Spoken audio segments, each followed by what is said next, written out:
Hey guys, LevelCap here. Today is Monday, which means it's time for an episode of Loadout, the series where you guys, the viewers, get to pick a gun and customization for me to use. The way you do this is you leave a comment down below, letting me know what kind of weapon accessories you'd like me to run with, and I will pick one of the top rated comments for the next episode. Today's top comment comes from Big04. He says, the Simo Häyhä Iron Sight Sniper Loadout, M98B or SRR-61 in place of the Mosin Nagant. Iron sights, flash hider, straight pull, play as if you had a scope on your rifle. The M98B and SRR-61 aren't Russian like the Mosin Nagant, but they perform better at range than the SV98. G18 in place of the Finnish SMG, muzzle brake or compensator. Use PLD in place of binoculars, claymores for traps. Sniper specialization, bayonet knife. Use snow camo. Hardcore is recommended for achieving those long-range one-hit kills. Simo was a Finnish sniper who amounted over 700 confirmed kills during the Winter War in only a 3-month period.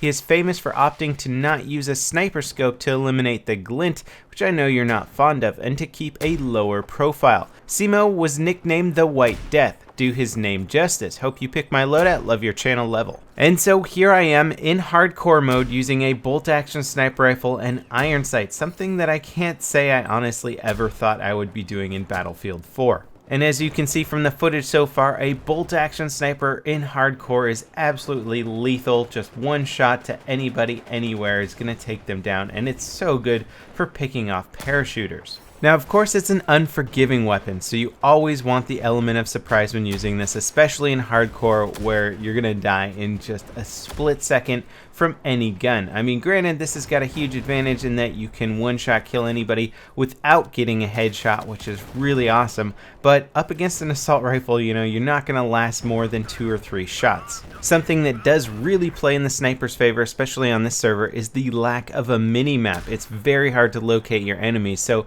without using a suppressor, people are basically going to have to rely on their sound and their awareness of the environment around them to locate their enemies. This is actually something that I really like. I'm not a fan of hardcore mode in general because I think weapon balance just goes out the window, but in terms of the gameplay, it forces the players to be much more focused on hearing things, listening to things, trying to notice what their teammates are up to, and other little cues, as Battlefield does have a lot of audio cues to tune you into actually what's going on.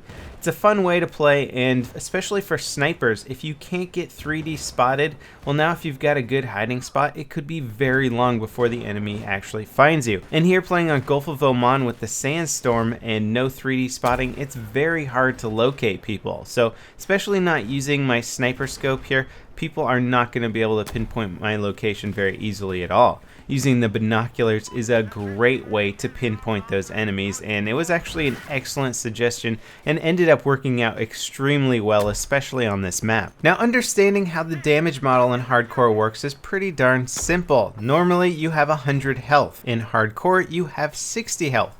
This means that guns are going to kill you a lot faster, and certain guns that were really designed for normal mode to require you to be more precise and get 2-shot kills or 3-shot kills are now going to require less shots to take you down, and sometimes you get some that enter some very interesting states and become what some would call overpowered. Now, the SRR-61 does 100 damage maximum, and it drops off to 59 at extreme ranges. So at the furthest away range with the sniper rifle, you're going to leave your opponent with potentially 1 health left, provided that you don't shoot them in the head. And like Big04 said, the SRR-61 is not exactly a very close replica of the sniper rifle that Simo Häyhä used, but it is actually a good sniper rifle, so it's going to make for more entertaining gameplay. Now, if you do like the idea of playing in hardcore mode, I would suggest actually spending a little bit of money on your sound system, because that is going to be the most important tool for locating your enemies. When bullets are whizzing past your head, when you hear those bullet shots off in the distance, the ability to pinpoint how far away those are and the direction that they come from is basically all you're going to have to know where the enemies are. Now, if you do hit the M button and bring up your map, you can see where some people are spotted on the map, but in terms of quick reaction times and stuff like that, hitting the M button is not always practical, although I would recommend having a second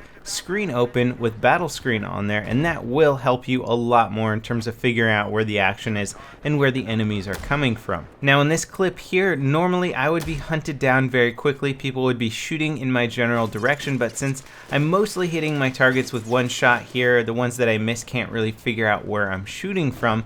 It takes a lot longer for the enemy to try and figure out where I am. Plus I've got a claymore sort of blocking off one of the stairwells there, so I'll know if anybody's coming my way. That's one thing that can certainly be very aggravating in this game mode if you're on the receiving end of sniper fire, is that when the sniper takes you out, you really have no idea where he shot you from unless you can remember where the bullet might hit you from, where you might have exposed yourself to. For the most part, you just have to kind of guess, and especially on this map here, later in this round, I was getting taken out by the sniper, and I could not for the longest time figure out where he was hiding until a little bit later in the match, and it was a very good feeling when I finally found him and took him out. Here I'm practicing my Batman routine a little bit, jumping down from above, taking people out from behind. Now I did hip fire that guy, which was certainly a risky move on my part, but I was prepared to pull out the G18. Need be. I'm not really a big person to go for knife kills and stuff like that, just because it leaves you vulnerable for a very long period of time. But something that's interesting and that I don't agree with is the fact that they don't give you those crosshairs in hardcore mode. The reason behind this is not because I think that everybody should always have crosshairs for hip firing and stuff. I don't. But the thing is if anybody's playing competitively and wants a tactical advantage, all you have to do is put a little bit of tape or put a little marker in the center of your computer screen, and that will basically show you where the 0 point is, and it's going to give you an advantage over everybody. And that's what everybody did in Counter-Strike using guns like the AWP, and you needed that hipfire accuracy, and you didn't have the center marker in your screen. Well, they would just put a little piece of scotch tape that you could see, maybe mark it red or something like that, and then you always had 0 point on your screen. So it was basically an easy way to break the game, and there's no fix for that. So I wish game developers would stop doing that, because it's very easy to get around for anyone who wants to take the game seriously. Now it turned out that playing defensively on Rush was absolutely perfect for this loadout. Rush becomes much trickier when you don't have a mini-map to work with, and I was basically able to hide in any spot I wanted and take my sniper shots. And as you can see, I've gotten a ton of parachute kills in this map,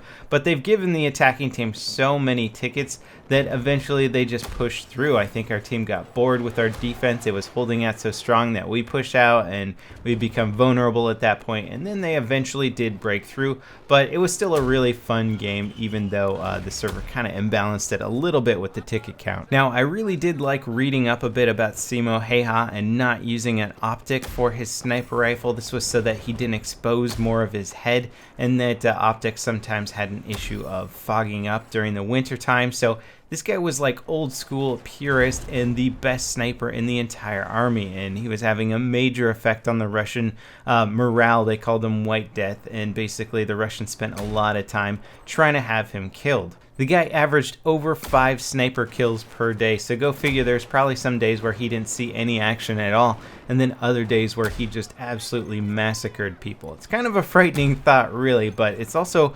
amazing, and I doubt any sniper in the history of snipers will ever match this guy's essentially kill count, especially in the time period that he did it. Anyway, that wraps it up for this episode of Loadout. I recommend reading up on Simo Häyhä, as he is a very interesting person and there's a lot of good info out there. Don't forget to leave your comments for the next episode, and I'll see you guys next time. This is LevelCap signing off.